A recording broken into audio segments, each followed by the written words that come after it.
Maka Paulus sendiri mengatakan sia-sia kematian Yesus. Galatia 2:21, aku tidak menolak kasih karunia Tuhan, sebab sekiranya ada kebenaran oleh hukum Taurat, maka sia-sialah kematian Kristus. Saya ulang pertanyaan saya. Apakah ada kebenaran oleh hukum Taurat atau tidak ada? Salam satu Tuhan.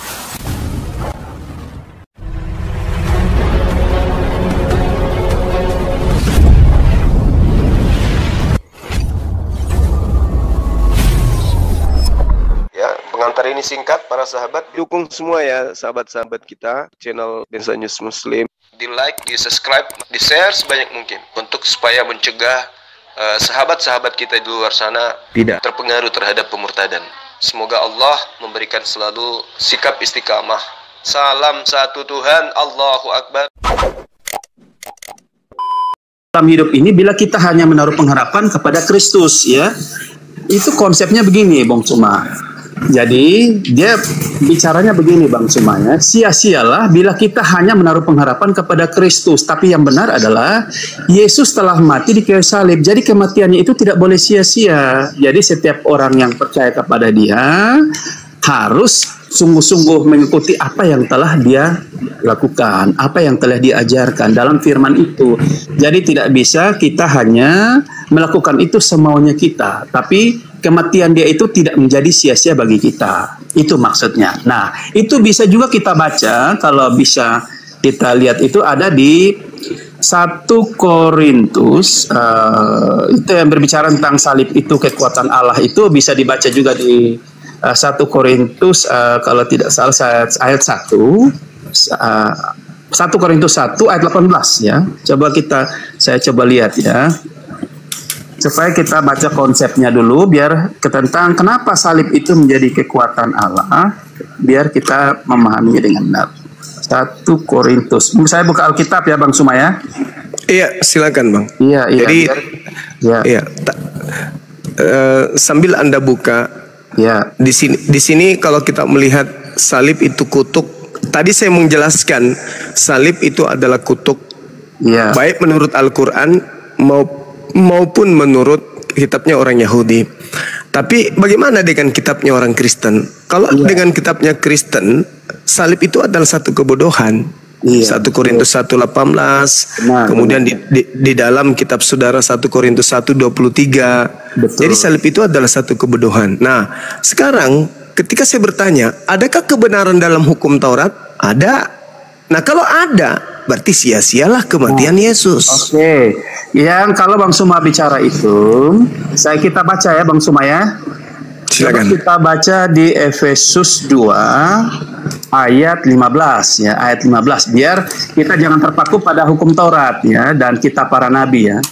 Jadi coba kita baca di Efesus 2 ayat 15 biar kita paham benar tentang kenapa sampai perkataan Yesus itu yang saat ini yang kita harus ikuti, karena Paulus sudah jelas mengajarkannya sangat sempurna tentang siapa anak Allah itu dan siapa Yesus itu. Oke, kita lihat di Efesus 2 ayat 15. Coba kita lihat dulu. Saya buka Alkitab jadi lama. Iya. Sebab dengan matinya Yesus sebagai manusia, Dia telah membatalkan hukum Taurat dengan segala perintah dan ketentuan yang ada di dalamnya untuk menciptakan keduanya menjadi satu manusia baru di dalam dirinya dan dengan mengadakan damai sejahtera. Itu Pak? Iya benar sekali Bang. Nah, pertanyaannya, itu ucapan Bapa Elohim, ucapan Yesus atau ucapan Paulus? Iya, jadi dengan perkataan Paulus itu. Nah, ucapan Paulus. Iya. Jadi iya mungkin yang saya lihat ini bahwa Bang Suma sering menyalahkan Paulus ya, tapi Paulus ya, ini kan mengajarkan ucapan Paulus kan Pak barusan? Iya benar. Ya, jadi Paulus 1000% adalah sebuah kebenaran. Dari Kristus. Iya benar dari Kristus. Kristus yang mana Pak? Ya, Kristus yang telah menunjukkan dirinya, yang Bang Suma sering sampaikan itu, bahwa iya, Yesus telah kan mendapatkan. Kristus ini kan banyak. Iya. Paulus pun Paulus pun mengakui di dalam 2 Korintus 11 nomor 4 ada Kristus lain, ada Yesus lain. Iya, benar. Jadi yang disampaikan oleh Kristus lain itu Bang Suma itu tentang adanya nabi-nabi palsu. Oke. Baik, Pak, baik. Ya, baik. ya. Kita deteksi aja. Ketika Paulus menuliskan surat di Efesus 2:15 bahwa Yesus Kristus telah membatalkan seluruh hukum yang ada di dalam Torah. Tolong tunjukkan anak Maria mengucapkan itu di mana dan kapan dan apa isi ucapannya. Silakan. Bagaimana Bang Suma? Bagaimana? Kalau yang menyampaikan kepada Paulus ini adalah anak Maria, bahwa kematiannya adalah untuk menghapus hukum Tuhan dan segala perintah yang ada di dalamnya, tolong tunjukkan di mana Yesus anak Maria katakan itu dan ucapkan itu. Maksudnya Yesus menyatakan dirinya Tuhan. Yesus mengatakan bahwa dia menghapus seluruh hukum Tuhan. Itu kan Paulus, ya itu Paulus menerima dari Kristus. Kristus yang mana? Kalau itu adalah Kristus anak Maria, berarti Kristus anak Maria yang harus mengucapkan itu. Di mana Kristus anak Maria pernah mengucapkan itu, Pak? Iya. Jadi Bang Suma, jadi apa yang disampaikan oleh Paulus itu, apa juga yang telah difirmankan oleh Roh, karena Roh Kuduslah yang berbicara menggunakan Paulus ya, karena Paulus itu telah dipenuhi oleh kuasa Roh Kudus. Jadi apa yang disampaikan itu adalah kebenaran firman. Nah, itu dari Yesus, Pak. Maaf. Itu dari Yesus anak Maria atau dari Yesus yang lain? Ya dari Yesus lah, karena Yesus siapa? Yesus yang mana? Yesus orang Nazaret itu yang telah mati. Yesus anak Maria. Iya, anak Maria yang telah mati. Di mana anak Maria pernah mengatakan ucapan bahwa dia datang untuk menghapuskan, untuk membatalkan hukum Taurat? Bukankah dia mengatakan di dalam Matius 5 nomor 19, barang siapa yang meniadakan hukum Taurat meskipun yang paling terkecil dan mengajarkan kepada orang lain, maka dia akan menempati tempat terhina di dalam kerajaan Tuhan. Dan bukankah juga Yesus mengatakan dalam Lukas 16:17, lebih mudah langit dan bumi lenyap daripada setitik dari hukum Taurat itu dibatalkan. Itu ucapan Yesus anak Maria. Kok tiba-tiba ada Kristus datang kepada Paulus mengajarkan ucapan yang berbeda, sedangkan Yesus itu ada dua. Iya.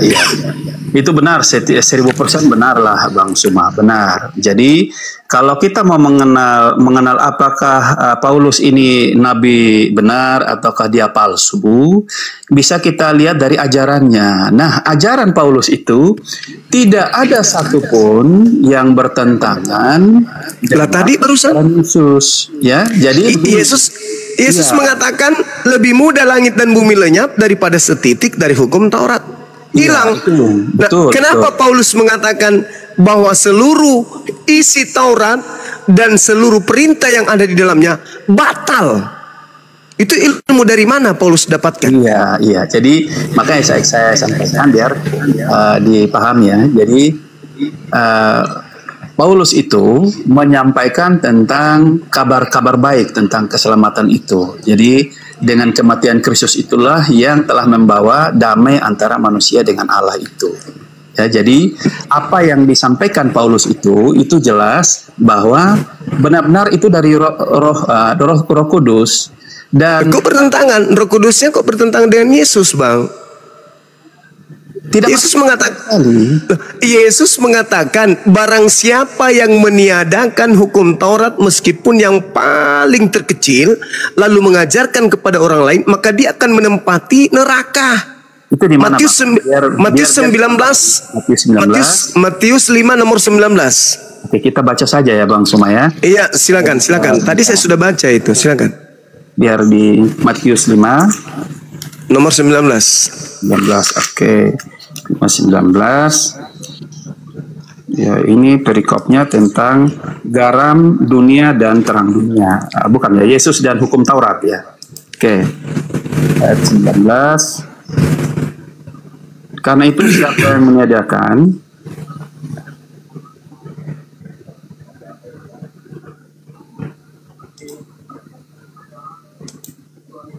ya, dia yang gini. Karena itu siapa yang meniadakan salah satu perintah hukum Taurat, sekalipun yang paling kecil, dan mengajarkannya demikian kepada orang lain, ia akan menduduki tempat yang paling rendah dalam kerajaan surga.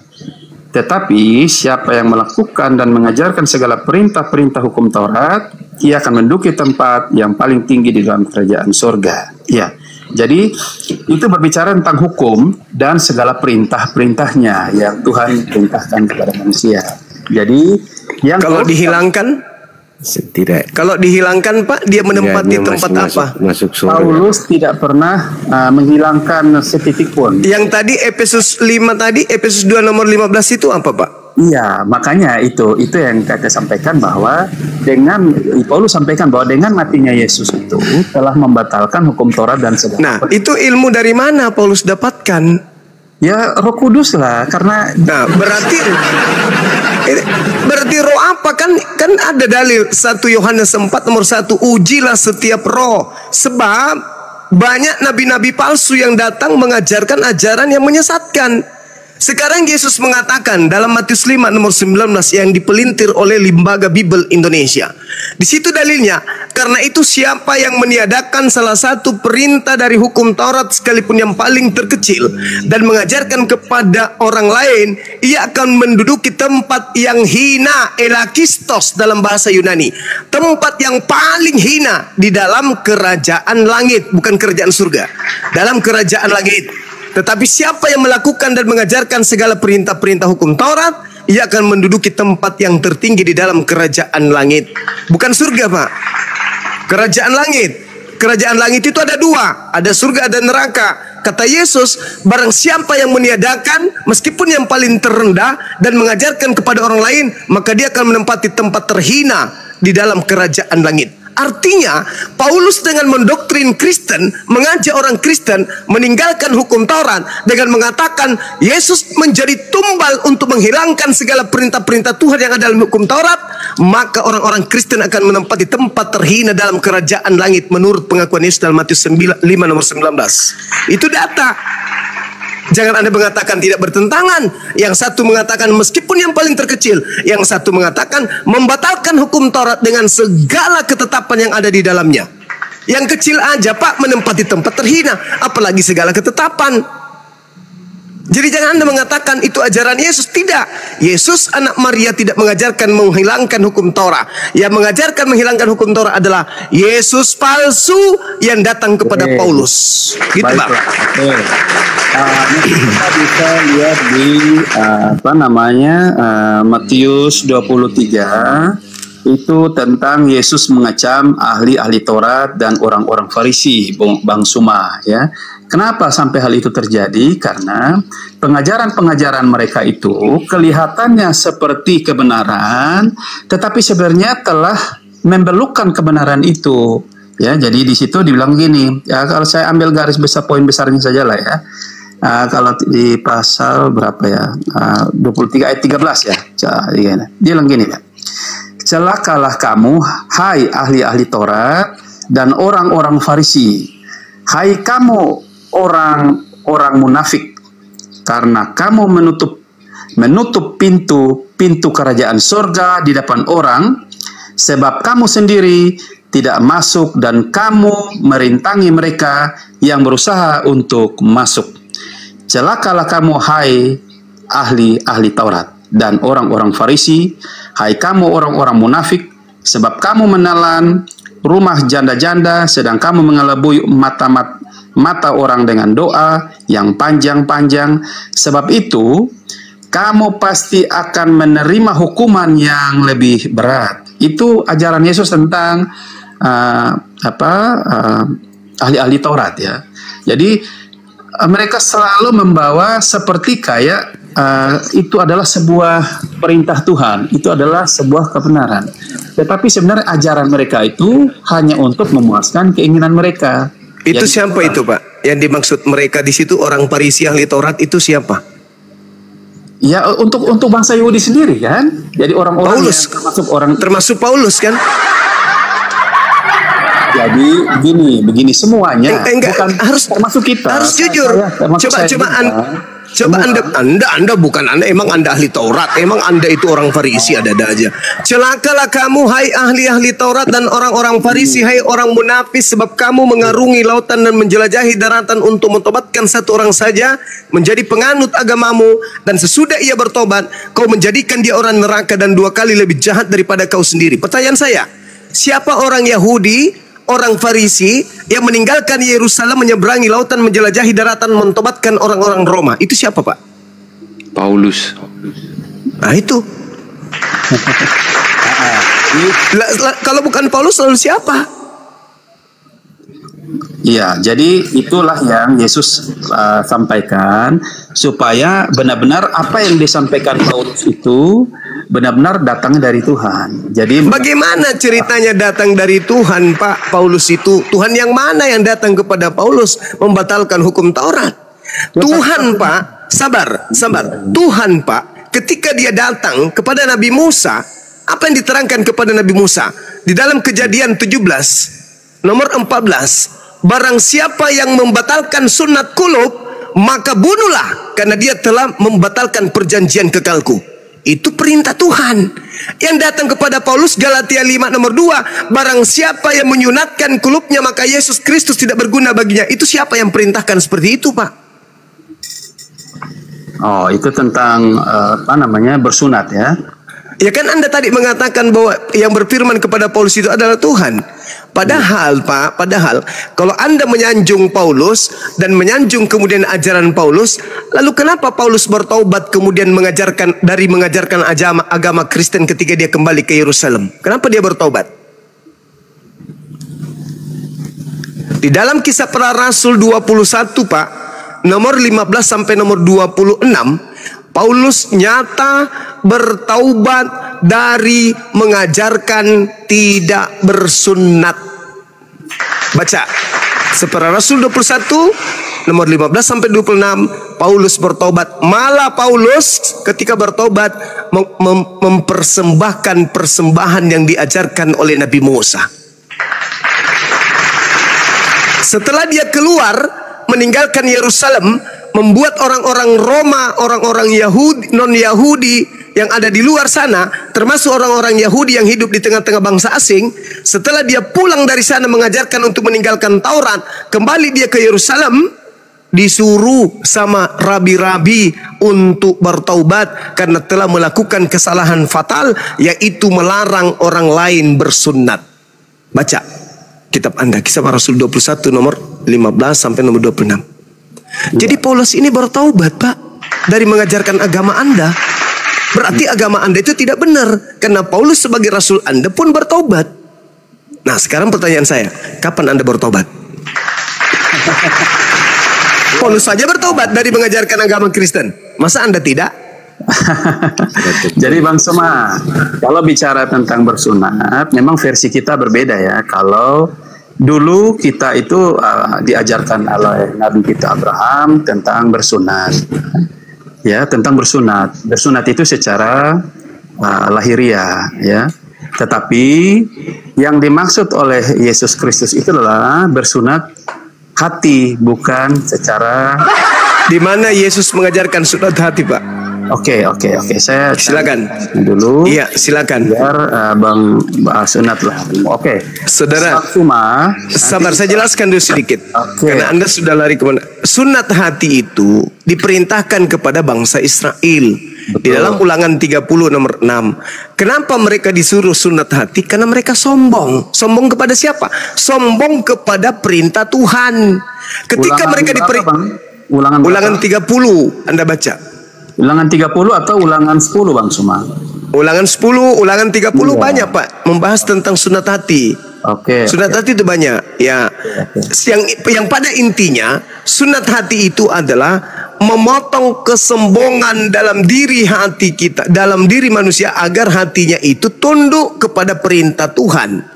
Nah, perintah Tuhannya sunatkan kulubmu. Bagaimana mungkin Kristen disebut sunat hati ketika ada perintah untuk menyunatkan kulub, dia nggak mau terima, berarti hatinya sombong, berarti tidak sunat hati. Anda mendengarkan Paulus, Yesus Kristus tidak berguna bagimu kalau kamu memotong kulupmu. Pertanyaan saya, apa urusannya Yesus dengan kulup Anda? Oke, jadi kalau bicara tentang Paulus, sebelum ulangan itu kan Paulus mengikuti ajaran sebelumnya. Jadi itu ajaran para nabi tentang ulangan 10 itu. Yang kedua, Kisah Para Rasul 7 ayat 51 juga itu mensyaratkan tentang bersunat hati dan telinga. Ya, coba kita baca saja lah biar ya bisa kita lebih diedukasi dari firman-firman yang ada lah Bang Suma. Ya, Ulangan 10 ayat, saya buka dulu ulangan 16. Ya, 16 tentang sunat ya, 10 ayat 16. 10 ayat 16 biar kita paham benar tentang kenapa Paulus menyampaikan itu ya. Sebab itu sunatlah hatimu dan janganlah lagi kamu tegar tengkuk ya. Jadi ini berbicara tentang sunat hati. Nah, itu diperkuat lagi di dalam Kisah Para Rasul kalau tidak salah, Kisah Para Rasul 7 ayat 51 ya. Kisah Para Rasul 7 ayat 51. Kisah Para Rasul 7. Coba kita baca ya. Para Rasul 7. Mudah-mudahan tidak salah ya. Saya coba ingat-ingat dulu. Kisah Rasul 7 ayat 51 ya. Ayat 51. Ini ya mungkin ya. Iya. Iya. Hai orang-orang yang keras kepala dan yang tidak bersunat hati dan telinga, kamu selalu menentang Roh Kudus ya, sama seperti nenek moyangmu. Demikian juga kamu. Siapakah dari itu. Jadi ini dia memperkuat tentang yang perlu itu adalah sunat hati ya. Jadi kita Kristen ini itu juga kalau tidak salah ada di coba ya diperkuat lagi di Kisah Para Rasul 15 ya kalau tidak salah ya. Coba kita baca lagi Bung Suma. Pemaju. Ya, siap. Ya, Pemaju mau tanya itu untuk teologisnya, maaf ya Bang Zuma ya. Ya. Silakan Bang. Ya, yang dibaca tadi itu kan tentang keras kepala, keras hati dan telinga. Itu kan penafsirannya bagaimana ya secara teologis dengan sunat kulup itu ya? Oh ya, kita baca saja di Kisah Para Rasul ayat 15 lah, sahabat Bang Suma ya, biar kita bisa paham benar ya. Korintus 15 ayat yang pertama ya, kalau tidak salah, mudah-mudahan tidak salah ya. Jikalau kamu tidak bersunat menurut adat istiadat yang diwariskan oleh Musa, kamu tidak dapat diselamatkan. Tetapi Paulus dan Barnabas dengan keras melawan dan membantah pendapat mereka itu ya. Akhirnya ditetapkan supaya Paulus dan Barnabas serta beberapa orang dari jemaat itu pergi kepada rasul-rasul dan penata-penatua di Yerusalem untuk membicarakan soal itu.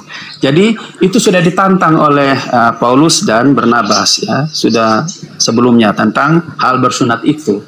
Jadi tentang keras kepala itulah yang tadi yang sahabat semua sampaikan itu, bahwa kenapa sampai mereka menentang itu, karena yang disampaikan Tuhan itu adalah untuk bersunat hati dan bukan secara lahiriah lagi. Makanya enggak Bang, kayaknya akan salah ini. Kalau nggak ada hubungannya Bang, secara teologis maupun historis itu nggak ada hubungannya sih. Menurut saya ya. Kita sesama, saya temannya Abang mestinya. Iya. Coba dicek dulu deh secara teologisnya. Iya. Iya. Jadi kalau kita ini konsep selamat dan tidaknya itu kita hanya cukup percaya. Jadi konsepnya itu setiap kamu jadi sudah diganti seremonialnya itu dengan minum makan roti dan minum cawan ya. Itu berbicara tentang tubuh dan darah Kristus. Jadi ketika kita bersama-sama memakan roti dan meminum cawan atau minum darah dan makan tubuh Kristus, maka kita sudah bersama-sama dengan Kristus akan diselamatkan. Jadi hal-hal seremonial itu telah diganti dengan kematian Kristus. Makanya perintah Yesus terakhir itu adalah pergi jadikan seluruh bangsa muridku dan baptislah mereka. Karena kematian Kristus itu tidak boleh sia-sia bagi orang-orang yang tidak menerima Dia. Jadi semuanya harus menerima Dia sebagai Tuhan dan Juru Selamat, agar semuanya seremonial itu dipatahkan sesuai dengan yang disampaikan tadi di Efesus itu ya, tentang matinya Yesus telah membatalkan hukum Taurat dan segala perintahnya. Nah, hukum yang baru itu tentang kamu harus makan roti dan minum cawan ya. Jadi cawan yang itu adalah Tuhan Yesus telah menerima semua konsekuensinya di kayu salib, dan meminum cawan itu tentang meminum semua yang tidak benar di dunia ini menjadi tanggungan Dia. Jadi kita harus benar mati di dalam Kristus bersama-sama dengan Dia, yang disebut dengan perjamuan kudus ya. Jadi kenapa orang Kristen itu harus kayaknya nggak nyambung deh. Nggak nyambungnya bagaimana, Bang? Kan kita bicara tentang bersunat. Kalau bersunat, sunat hati itu, saudara Maco, sunat hati itu kan tradisi Yahudi, Bang. Betul. Tradisi Yahudi, di mana yang disebut sunat hati itu adalah tunduk berserah diri kepada aturan Tuhan, bukan melawan. Ya, confirm itu, kalau itu Bang Zuma. Ya. Itu sunat hati. Teologisnya begitu. Ya. Itu yang betul. Nah, sedangkan Kristen malah diajarkan untuk meninggalkan hukum Tuhan. Galatia 5 nomor 1, Galatia 4 nomor 7. Kristen ini tidak lagi hamba Tuhan. Kalau Kristen bukan lagi hamba Tuhan, lalu hamba siapa Kristen ini? Sedangkan Tuhan itu memerintahkan kepada umatnya untuk bertekun dengan setia menjalankan segala ketetapan, ketentuan, hukum-hukum yang datang kepada para utusannya. Itu makanya tadi Bang, kalau berbicara mengenai hukum yang datang kepada Bani Israel, sunat hati itu mustahil jadi Kristen, karena sunat hati artinya menjadi orang Yahudi yang taat. Makanya Yesus dalam Matius 23 mengatakan apa? Jangan kau mengikuti orang Yahudi. Kenapa? Kamu tidak boleh mengikuti ahli Taurat, orang Farisi, sebab mereka menduduki kursi Musa. Mereka mengatakan tentang Taurat, tetapi mereka tidak mempraktekkan.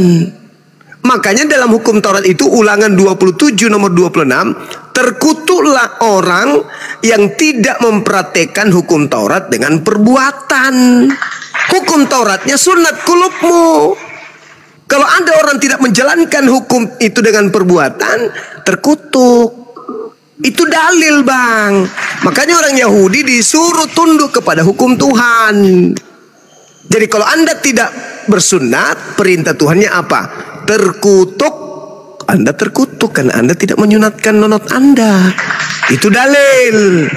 Tapi Paulus kemudian menerima pengajaran dari Kristus yang ada di padang gurun, yang bertentangan dengan ajaran Tuhan. Makanya Yesus mengatakan, waspadalah kepada penyesat yang datang kepadamu dengan memakai namaku Kristus dan berkata, akulah Kristus. Mereka akan menyesatkan banyak orang. Makanya tadi polanya awal, Bang, salib itu kutuk atau berkat. Al-Quran mengatakan kutuk, kitabnya orang Yahudi mengatakan kutuk, Kristen mengatakan di kitabnya kebodohan. Salib adalah kebodohan. Bukan kebodohan, Bang. Salib adalah tidak. Salib adalah kemudian. Bukan Bang. Ya, coba kita baca ya. Itu kalau Bang omong itu di 1 Korintus 1:18. Iya. Kita baca pemberitaan saja. Tentang salib memang adalah kebodohan bagi mereka yang akan binasa. Iya, tetapi bagi kita yang diselamatkan, pemberitaan itu adalah kekuatan Allah. Benar. Bagaimana mungkin? Di mana dasar pijakannya salib itu kekuatan, Bang? Iya, jadi maksudnya gimana? Iya, biar saya jelaskan ya. Oke, ingat Bang ya, jangan lari dari konteks ya. Iya, salib adalah kutuk bagi Elohim. Iya. Jadi silakan. Jadi begini, dengan kematian Kristus itu, maka salib itu menjadi kekuatan kita. Jadi disitulah dikatakan Yesus Kristus itu dia pesannya begini ya. Ya, kenapa sampai kita menganggap salib itu kemenangan bagi kita, kemerdekaan bagi setiap orang percaya, yang harusnya semua bangsa-bangsa itu berbahagia. Karena dengan kematian Kristus, kita semua ini menjadi milik kepunyaan Allah. Kita semua telah diselamatkan Allah. Oke, Bang. Ya. Itu ilmu yang muncul belakangan kan? Bagaimana, Bang? Itu konsep yang muncul belakangan dari mimbar gereja kan? Sedangkan yang pertama melakukan penyaliban itu kan orang Yahudi, orang Farisi, mahkamah agama. Dan murni penyaliban itu atas dasar kebencian. Betul. Nah, tolong Anda sebutkan di mana tertulis kalau salib itu adalah berkat. Tadi kan sudah disebutkan kan, Bang? Iya, maksudnya Tuhan yang berfirman salib itu berkat. Saya kan sudah menguraikan kepada saudara bahwa salib itu adalah kutuk. Di mana tertulis? Ulangan 21 nomor 22 23. Salib bagi Yahudi, Bang, salib bagi Yahudi adalah hukuman bagi orang yang melakukan dosa yang sepadan dengan hukuman mati, dan orang itu dikutuk oleh Elohim. Kedua, salib bagi Elohim adalah terjadi terhadap orang yang melakukan dosa besar yang sepadan dengan hukuman mati, dan orang itu dikutuk oleh Elohim. Itu syaratnya untuk disalib. Itu syarat untuk disalib. Pertanyaannya yang sederhana, apa dosa yang dilakukan oleh Yesus anak Maria yang sepadan dengan hukuman mati sehingga dia layak untuk dikutuk oleh Elohim? Ada nggak dosa Yesus? Silakan. Saya jawab ya, Bang Suma, yang baik hati dan semua pendengar yang baik ya. Kenapa kita begitu bangga sekali Yesus Kristus itu harus mati di kayu salib dan akhirnya kita menjadi diselamatkan. Bukan bangsa Israel saja ya, tapi kita diselamatkan. Coba kita baca di kalau tidak salah Yohanes ya. Coba di Yohanes dulu lah. Yohanes lah, coba di ini dulu. Biar kita tahu bahwa kenapa sampai kematian Yesus itu kita tahu apa isinya, Pak? Apa isinya? Yohanes 10 ayat 17 sampai 18 lah. Coba dibaca, Bang. Coba bantu baca. Silakan. Yohanes 10 nomor 18. 17 18 ya. Adalah bagi Bapak mengasihi aku oleh karena aku memberikan nyawaku untuk menerimanya kembali. Tidak ada seorang pun mengambilnya daripadaku, melainkan aku memberikannya menurut kehendakku sendiri. Berarti Yesus bunuh diri dong? Bukan begitu. Bang, semua baca dulu, baca selesai. Saya baca. Baca selesai aku dulu. berkuasa memberikannya dan berkuasa mengambilnya kembali. Inilah tugas yang kuberikan, yang kuterima dari Bapa. Aku yang berkuasa memberikannya menurut kehendakku sendiri. Betul. Nah, boleh nggak Yesus diambil nyawanya sama orang lain? Tidak bisa dong. Dia tidak bisa. Dia yang harus bunuh diri sendiri. Menyerahkan nyawanya. Dia yang harus Bang Suma, iya. Yesus itu Allah ya. Jadi dia yang parah. Jangan Anda bawa ajaran Paulus dulu, karena Paulus harus lolos dulu nih. Paulus harus lolos dulu. Bang Suma, kita diskusi. Tunggu Bang Suma, saya jelaskan biar kita paham ya sama-sama ya, Bang Suma. Saya sudah paham, Bapak aja yang nggak paham. Siap. Saya jelaskan ya, Bang Suma. Tidak seorang pun mengambil daripadaku, melainkan aku yang memberikannya menurut kehendakku sendiri. Iya. Betul. Artinya tidak ada yang bisa membunuh Yesus selain Yesus bunuh diri. Oke, Bang Suma, saya lanjutkan lah ya, Bang Suma. Nanti baru kita berdiskusi ya, biar saya jelaskan dulu. Saya lanjut ke ayat berikut ya, Bang Suma. Iya, silakan. Coba kita baca sama-sama di Bang Suma, tolong bantu saya ya. Kalau saya ingat saya dulu, Matius 27 ya, 27 59 ayat 51 sampai 53 Bang Suma. Coba dibantu baca dulu Bang Suma. 51 sampai ayat 53 sajalah. 51 53. Dan lihatlah tabir bait suci terbelah dua. Itu ya. Iya, betul sekali Bang Suma. Terbelah dua, dari atas sampai ke bawah terjadilah gempa bumi, bukit-bukit batu terbelah dan kuburan-kuburan terbuka. Banyak orang kudus telah meninggal bangkit. Kemudian 5:3-nya, dan sesudah kebangkitan Yesus, mereka pun keluar dari kubur, lalu masuk ke kota kudus dan menampakkan diri kepada banyak orang. Apa yang Anda ingin jual di sini? Iya Bang Suma. Jadi Apa tuh? tadi kita bicara tentang Yesus memberikan nyawanya dan dia dapat mengambil kembali itu. Kematiannya itulah yang membawa kemenangan bagi kita semua. Jadi salib itu bukan kutuk, tapi kemenangan bagi kita. Mana dalil?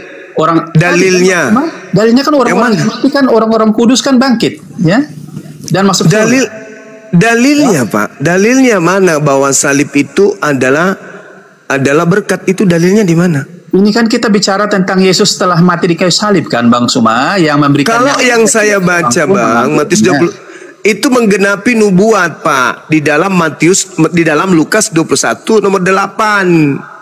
Waspadalah kepada penyesat yang datang kepadamu dengan memakai namaku dan berkata, akulah dia, waktunya sudah dekat, jangan kamu percaya.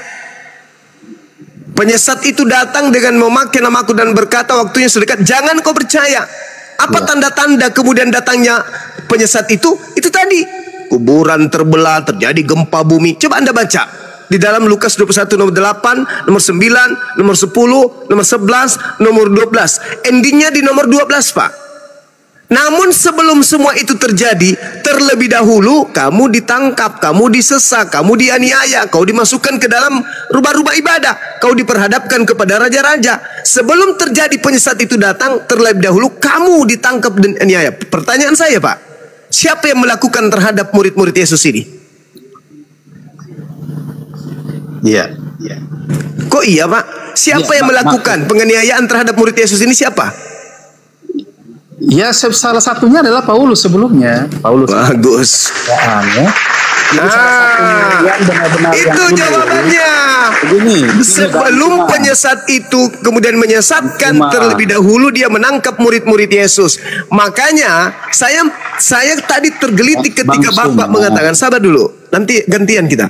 Saya tergelitik ketika Bapak mengatakan Yesus itu memang harus mati. Artinya Kristen ini sama seperti setan yang menginginkan, sabar, jangan tertawa dulu, yang menginginkan kematian terhadap Yesus.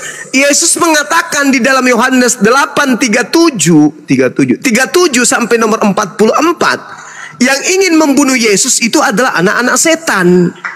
Bapak barusan mengatakan Yesus itu memang harus mati. Berarti Bapak ini bagian daripada anak-anak setan. Iblislah yang menjadi bapakmu dan kamu mau melakukan keinginan-keinginan bapakmu. Kepada siapa Yesus mengatakan itu? Kepada orang-orang yang ingin membunuh Yesus. Hanya iblis Pak yang mau Yesus itu mati. Kalau pencipta langit dan bumi tidak mau Yesus itu mati, nggak mau. Iya. Makanya tema kita, salib itu kutuk Tuhan atau berkat Tuhan. Kalau saya sudah menyajikan salib itu adalah kutukan Tuhan. Mana dalilnya? Di dalam Ulangan 21, 22, 23. Al-Quran surah Al-Maidah ayat 33. Sekarang tugas Anda, di mana salib itu adalah berkat Tuhan? Dalil yang kita butuhkan. Iya. Tadi kan kita sudah silakan Bang Suma. Cuman karena mungkin kita sama-sama beda cara pahamnya saja. Jadi yang saya sampaikan itu tentang ketika Yesus mati di kayu salib memberikan nyawanya, maka salib itu adalah satu kekuatan Allah yang luar biasa yang mempersatukan kita dengan tubuh Kristus. Ayatnya bang, di mana mungkin Bang Zuma kita jelaskan dengan ayat mungkin akan lebih jelas gitu. Coba. Saya sudah jelaskan di Yohanes 10 ayat 17 sampai 18, cuman beda kita pemahaman. Yang kedua ada di Matius 27 ayat 51 sampai 53. Yesus waktu dia mati, orang-orang kudus naik ke surga. Terus yang berikut Bang Suma, coba kita kalau yang Wahyu 20 ayat 6 lah Bang Suma ya. Jadi yang saya minta perkataan Tuhan Elohim, perkataan Tuhan Elohim yang mengatakan salib itu kutuk. Ingat Pak ya, salib itu hukuman orang-orang Yahudi. dan orang-orang Roma. Orang Roma menyalib seseorang itu karena penjahat nasional. Orang Yahudi menyalib orang itu karena melakukan dosa besar yang sepadan dengan hukuman mati yang dikutuk oleh Tuhan. Itu cuman ada dua yang melakukan hukuman salib. Orang Yahudi karena hidup di bawah pemerintahan Roma, dan orang Roma yang memang itu adalah cara menghukumnya. Nah sekarang salib ini di Kristen adalah lambang keselamatan.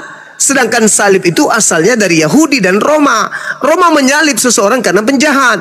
Yahudi menyalib seseorang karena dikutuk. Iya. Nah sekarang kenapa bisa jadi berkat di Kristen? Kalau Anda mengambil data misalnya dalam Yohanes 10 nomor 18-19, itu tidak ada korelasinya di sana. Yesus memang mati-matian memperjuangkan, rela dia mati di hadapan Tuhan, menyerahkan nyawanya demi mengajarkan ajaran Tuhan kepada Bani Israel. Tidak ada nabi pengecut, Pak. Yesus mengatakan tidak seorang pun yang dapat mengambil daripadaku nyawaku, melainkan aku memberikannya menurut kehendakku sendiri. Tidak ada. Berarti ketika orang-orang Yahudi, ahli Farisi, mahkamah agama, orang Roma berkongkok-kongkok karena dengki ingin membunuh Yesus, apakah berhasil? Tidak, Pak. Tidak berhasil. Karena yang bisa mengambil nyawa Yesus hanya Yesus itu sendiri, menurut Yohanes 10 nomor 17, 18, 19 yang Anda bawa tadi. 17, 18, sorry. Jadi tidak ada yang bisa mengambil nyawa Yesus. Sedangkan di dalam Yohanes 11 nomor 53, mulai hari itu mereka sepakat mengambil nyawa Yesus alias membunuh Yesus. Ada nggak yang bisa mengambil nyawa Yesus? Ada nggak yang bisa membunuh Yesus? Nggak ada. Kata Yesus di dalam Yohanes 10 nomor 17, 18, tidak ada yang bisa mengambil nyawaku, tidak ada yang bisa membunuhku kecuali aku sendiri. Iya, jadi di dalam salib itu memang membawa sukacita ya bagi orang Kristen ya. Jadi di situ memang orang-orang yang melihat kematian Yesus itu seperti saya ini sangat bangga dan sangat bersyukur. Itu bisa kita lihat di Efesus ya. Coba kita baca di Efesus saja lah Bang Suma biar kita paham ya.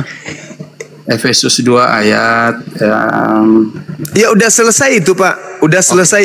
Kesimpulan saya gini, kita buka lagi di Kolose lah Bang Suma coba kita selesai Pak. Kalau berbicara mengenai surat-surat Paulus ya, itu sudah selesai, udah tamat. Paulus adalah orang yang mengajarkan kematian di atas salib itu bukan kutuk tapi berkat.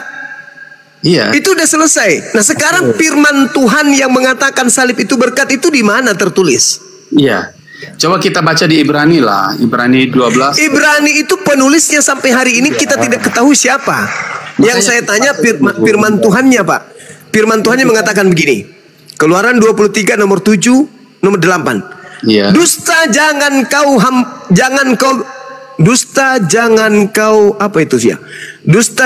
kau sebar-sebarkan. Iya. Orang yang benar jangan kau bunuh. Orang yang tidak bersalah jangan kau bunuh. Sebab aku Tuhan tidak akan membenarkan orang yang bersalah. Kalau Tuhan sudah mengunci seperti itu Pak, dan Yesus ini orang benar, Yesus ini orang yang tidak bersalah, lalu atas dasar pijakan apa Anda senang atas kematian Yesus? Iya, sangat bangga Bang Suma. Oke, kita coba. Tapi Tuhan melarang jangan membunuh Yesus. Kenapa Anda bangga? Oke, Bang Suma, kita baca begini Bang Suma. Kita mungkin beda paham ya, makanya tadi saya bilang. Bukan beda paham, Anda dan Tuhannya Yesus beda paham, bukan saya. Oke, Bang Suma. Makanya tadi saya pembuka itu saya sampaikan bahwa untuk memahami konsep Alkitab harus ada Roh Kudus dulu dalam hidup kita. Inilah, coba. Sekarang saya tanya tentang Roh Kudus, Pak. Roh Kudus ini bertentangan dengan Tuhan atau melawan Tuhan? Bagaimana? Ayo, Roh Kudus yang Anda maksud ini melawan Tuhan atau taat kepada Tuhan?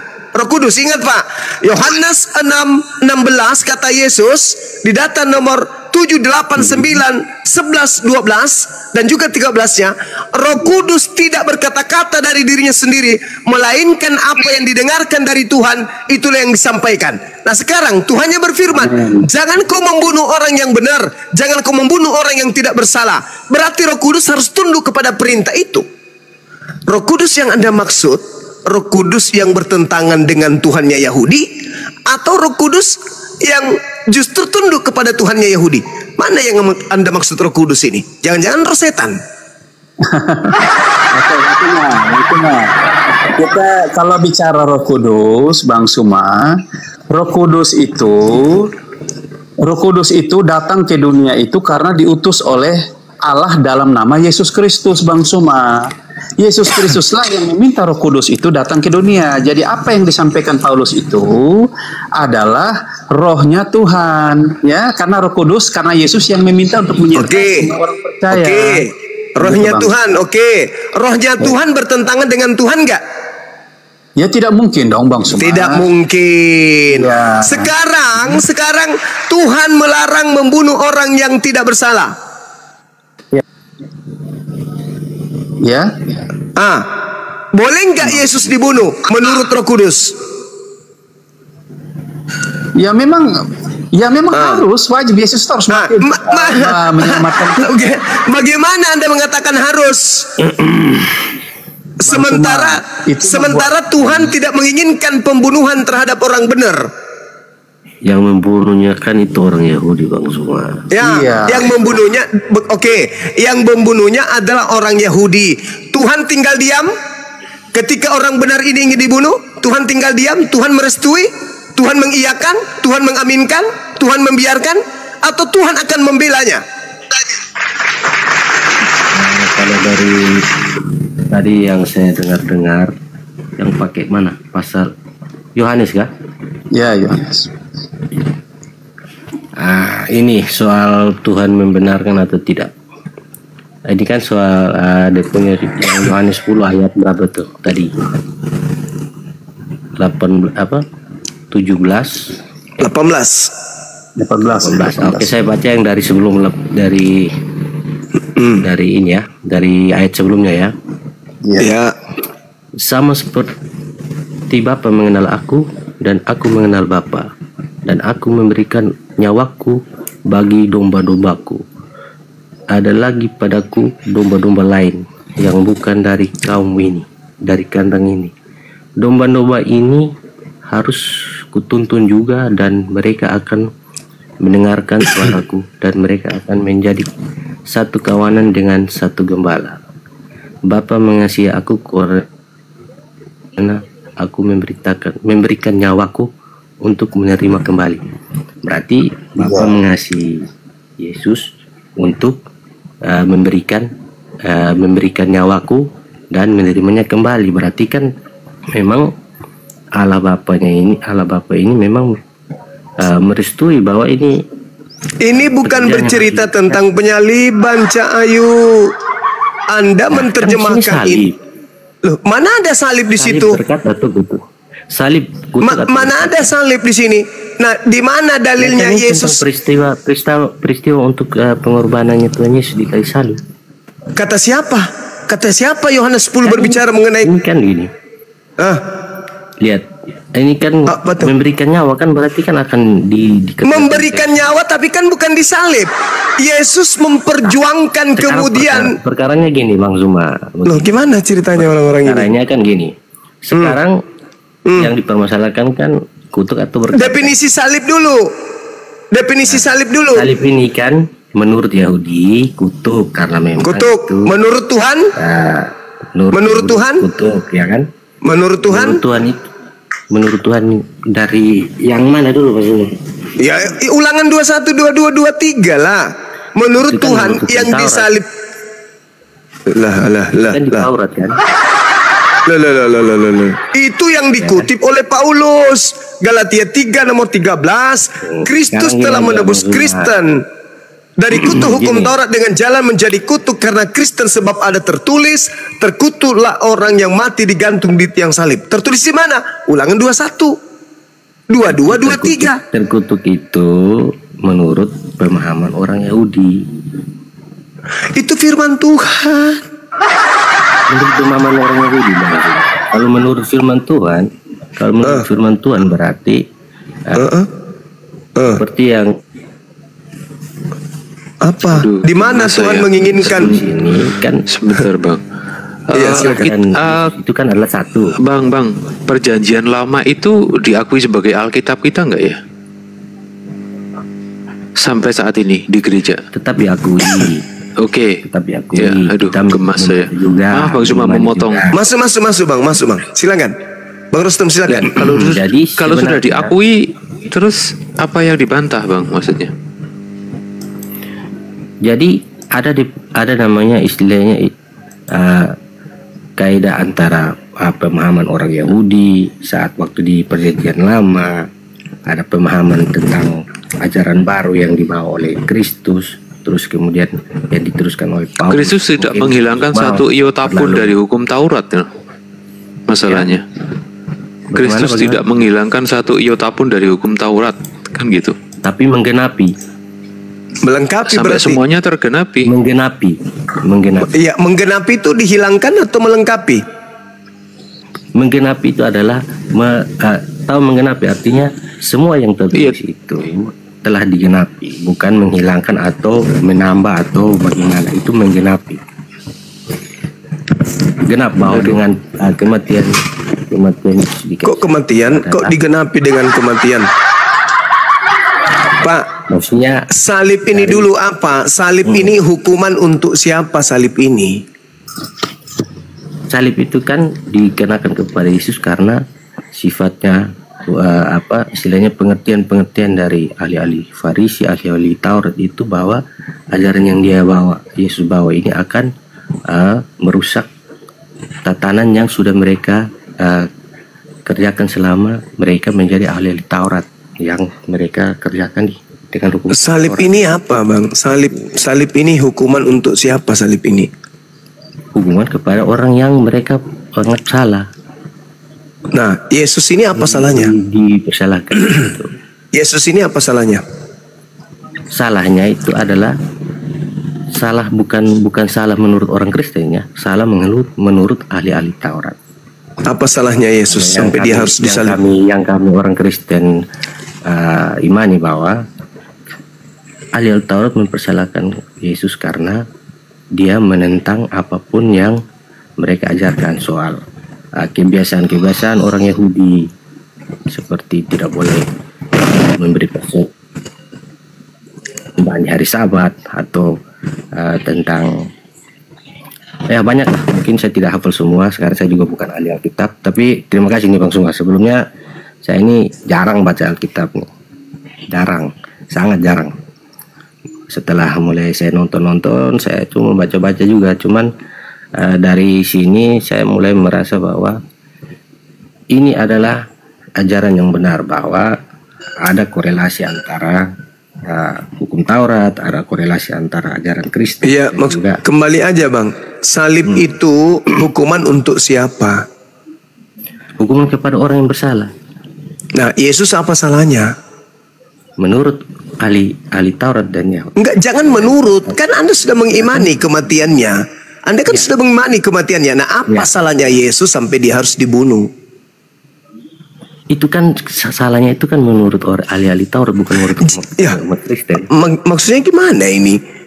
Bukan Yesus- salahnya menurut umat Kristen, tapi Iya, tahu, Pak, tahu. Tapi Makanya apa dia salah dikasih Yesus? salib itu. Apa salah Yesus menurut Tuhan sehingga dia harus disalib? Tidak ada salah menurut Tuhan, tapi salah menurut ahli Taurat. Oke, tidak ada salah menurut Tuhan. Ya. Berarti kalau dia dibunuh itu dosa menurut Tuhan atau berkat? Kalau dia dibunuh, berarti dosanya orang Farisi dan orang Yahudi. Taurat itu. Berarti penyaliban ini melahirkan dosa atau menghapuskan dosa? Melahirkan dosa untuk Melahirkan orang-orang dosa. Yahudi itu. Melahirkan Orang Farisi dan dosa. orang-orang Yahudi itu. Ya, melahirkan dosa. Untuk Penyaliban. mereka yang menyalip itu. Iya. Bukan- Terus bukan terus bagi- bagaimana Bagi ceritanya? yang diselamatkan oleh salib itu. Terus bagaimana Jadi maksudnya ceritanya? begini. Waduh, bicara sendiri orang ini. Anda ke toilet kalau bicara sendiri. Ini kita diskusi. Lanjut. Bagaimana ceritanya? Perbuatan dosa bisa menyelamatkan orang Kristen. Gimana ceritanya? Dosa itu kepada siapa dulu itu? Dosanya siapa dulu itu? Loh, kan penyaliban terhadap Yesus itu dosa. Balik. Dosanya balik. Dosanya orang Dosa Farisi, bagi yang orang melakukan. Dosa bagi yang melakukan, Ya yang kan? menyalib Yesus. Bukan kami orang Kristen yang diselamatkan. Saya tidak tanya Bagi bahwa yang bagi melakukan orang yang itu adalah diselamatkan. Kristen. Saya kan udah bilang Kristen itu penumpang gelap.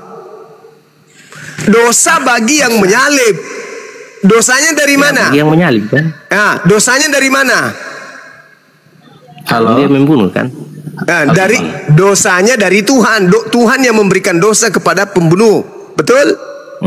Oke. Karena melanggar perintah Tuhan, jangan kau bunuh. Betul. Terus ini Kristen kenapa bisa dapat berkat dari perbuatan dosa orang? Ya karena dia diutus itu untuk menyelamatkan. Dengan cara? Bukan dengan cara? Mereka mengampuni dosa, menyelamatkan. Dengan cara apa Yesus diutus menyelamatkan, dengan cara apa? Dia dikutuk menurut orang Yahudi, disalib, ya kan? Bukan. Dibunuh Abang ini oleh orang Yahudi Farisi. Berarti dosa. Dengan dosa, ya kan? Berarti dosa. Pembunuhan Dengan terhadap Yesus itu bertujuannya, sabar. Tujuannya untuk menyelamatkan Kristen. Orang-orang yang beriman kepada Yesus Kristus. Itu. Oh, berarti pembunuhan yang mengakibatkan dosa kepada orang Yahudi pelaku pembunuhan itu adalah keselamatan untuk Kristen, gitu. Bukan penyelamatnya itu pembunuh. Berarti sebenarnya di sini bukan Yesus juru selamat Anda, tapi juru selamat Anda adalah orang yang membunuh Yesus. Itu yang betul. Bukan. Loh. Salah. Kuncinya bagaimana? Salah.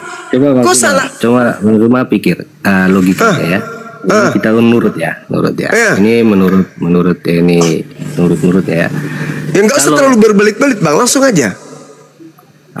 Yesus diutus apa? Untuk mendamaikan manusia dengan Allah. Dengan cara apa?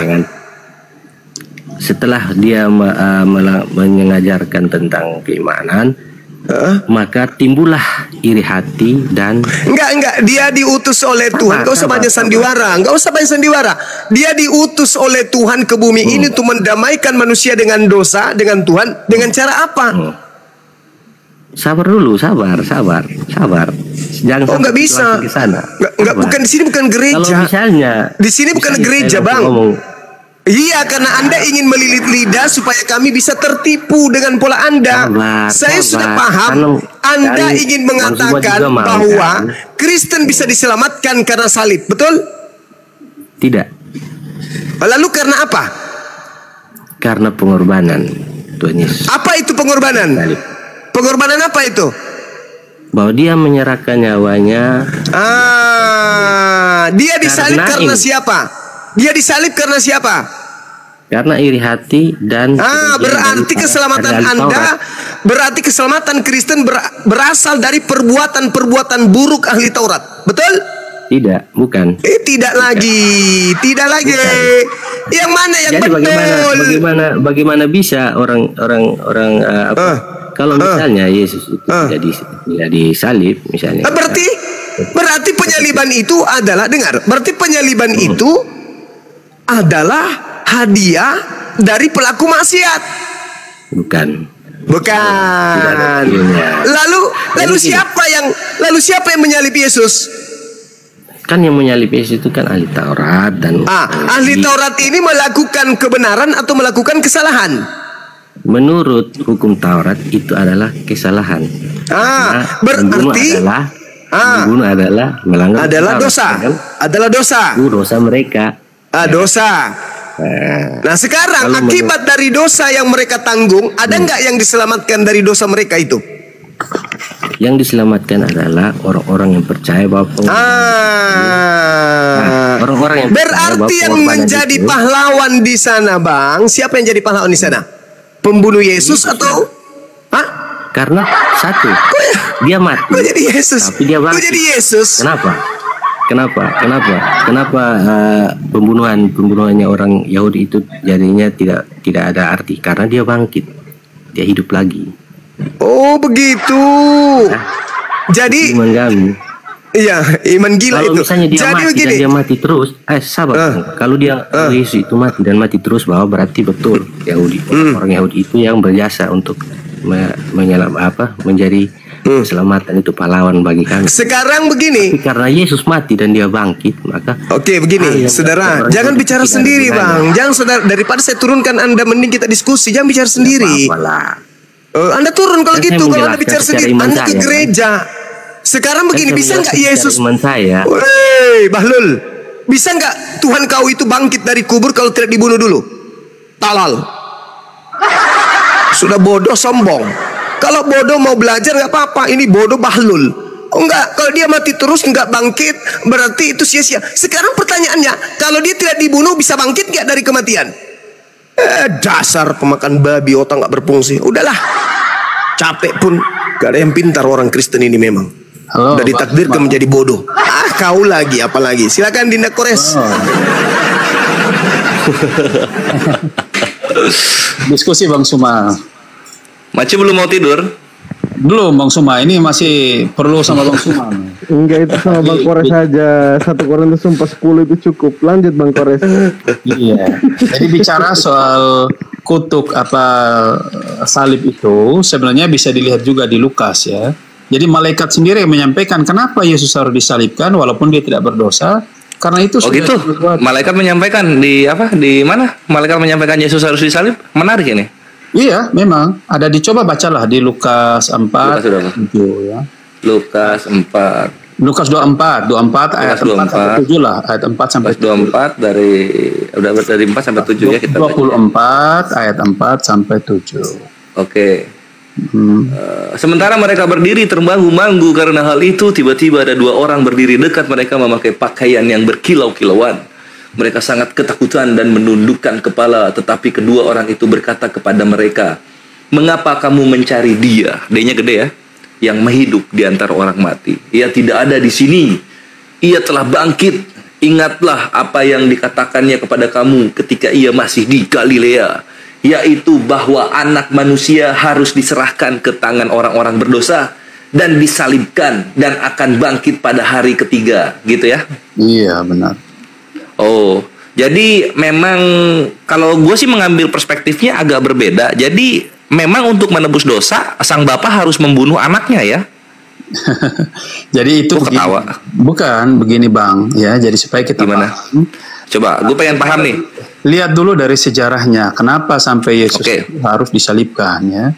Itu bisa lihat di Kejadian ya. Kalau tidak Kejadian berapa? Saya sudah lupa. Kejadian 3:15. Iya. Coba lihat. Oh, tahu banget Kores ini kejadian. Yang ini yang kepala ular diremukan, tumit manusia diremukan. Jadi tumit ditukar kepala, kan gitu? Jadi begini, Lu Pak. ketawa lagi. Enggak, saya jelaskan. Jadi boleh. Untuk pernyataan Allah itulah yang menjadi dasar bahwa Yesus harus mati di kayu salib, karena hubungan sudah terputus ketika Adam yang sebenarnya Adam itu adalah manusia yang tidak harus mati, dia bisa menjadi manusia kekal, tapi karena dosalah yang membuat jarak, memutus hubungan antara manusia itu dengan Allah. Jadi Torah itu percuma ya? Zaman Musa itu percuma juga ya? Yang mana, Bang? Maksudnya? Ya kan terputus nih hubungan dengan Allah manusia ini gitu. Benar. Torah buat apa kalau gitu? Jadi biar saya jelaskan. Jelaskan lagi. Ya, oke. Mungkin boleh saya bertanya juga, Bang, karena Bang sebut soal Musa ya, Musa. Iya. Sedikit ya, Bang ya. Boleh. Kita diskusi ya, boleh ya. Oke. Boleh banget. Allah itu bisa salah tidak, Bang? Allah itu bisa salah, nggak bisa dong. Kalau salah berhala jatuhnya. Amin. Saya sepakat 1000% sepakat. Allah tidak mungkin salah, ya. Iya. Oke. Kenapa sampai Allah mau mengeluarkan bangsa Israel dari Mesir? Nah, benar. Oke. Abang berarti satu paham ya? Kita satu paham. Alasannya apa ya? Kenapa sampai Allah bisa, kalau Allah tidak pernah salah, kenapa dia harus kasih keluar bangsa Israel ya, yang sebenarnya yang menciptakan masalah ini ya? Iya. Allah itu pemilik bangsa Israel bukan? Ya, Abang jelaskan aja karena kayak yang saya... Oke, gini. Jadi dari perspektif Islam gitu, Tuhan itu nggak berhak ditanya. gitu. Iya. Terserah dia mau ngapain manusia. Iya. Nah, ketika Tuhan itu ingin menyelamatkan bangsa Israel dari perbudakan bangsa Mesir gitu kan, itu atas kehendak Tuhan. Betul. Memang Tuhan maunya begitu, gitu. Kenapa kita harus demo atau menuntut? Anda Tuhan harus punya alasan melakukan ini. Kenapa harus begitu? Nah, kita sebagai manusia, kita mengambil hikmah yang didapatkan ketika Tuhan menyelamatkan bangsa Israel ini dari perbudakan bangsa Mesir. Di situ apa hikmahnya?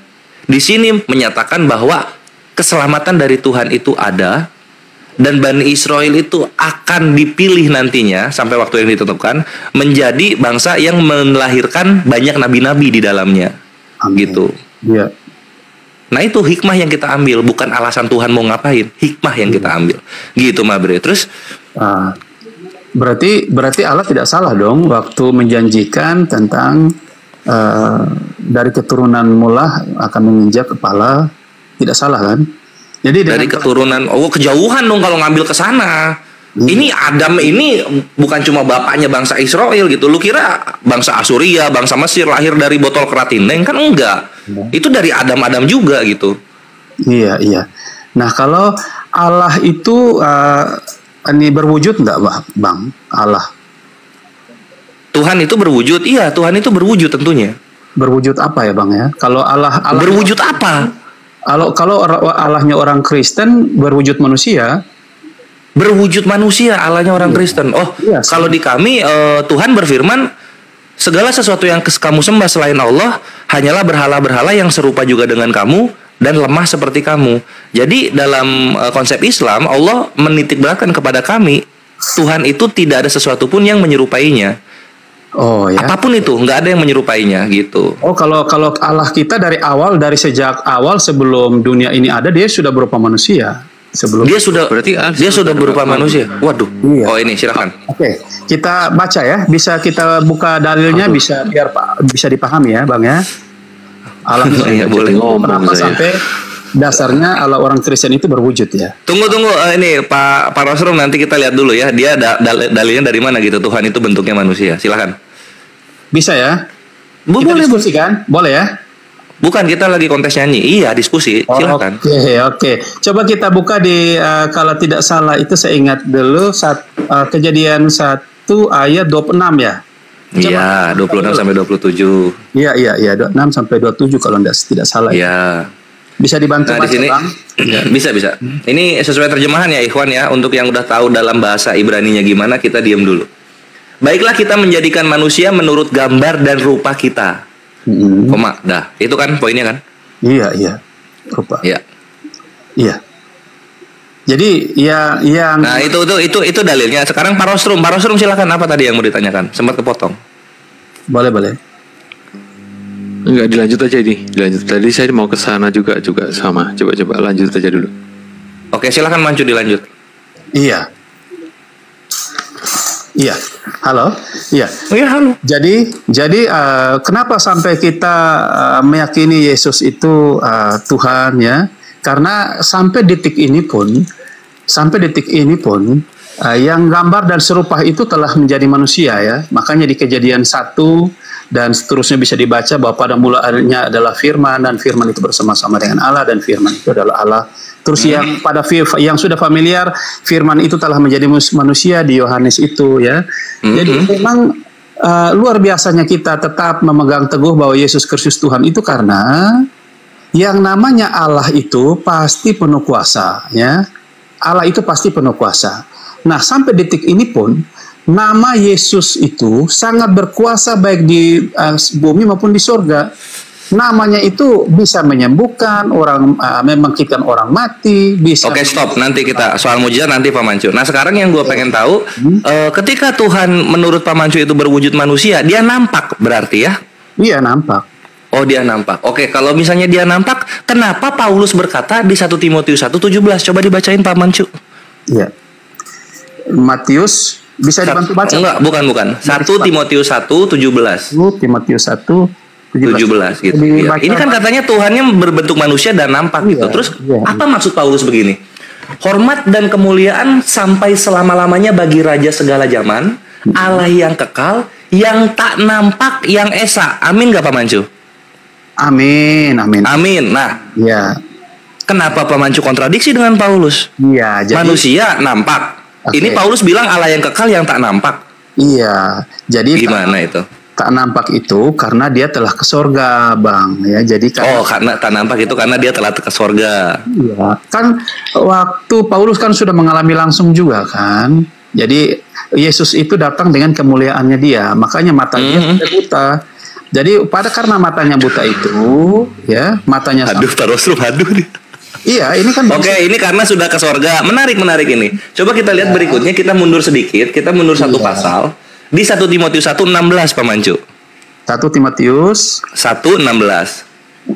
Oke, Bang Suma. Itu Oke, kita baca ya. Iya, iya. 1 Timotius 6:16, sorry salah. 1 Timotius 6:16.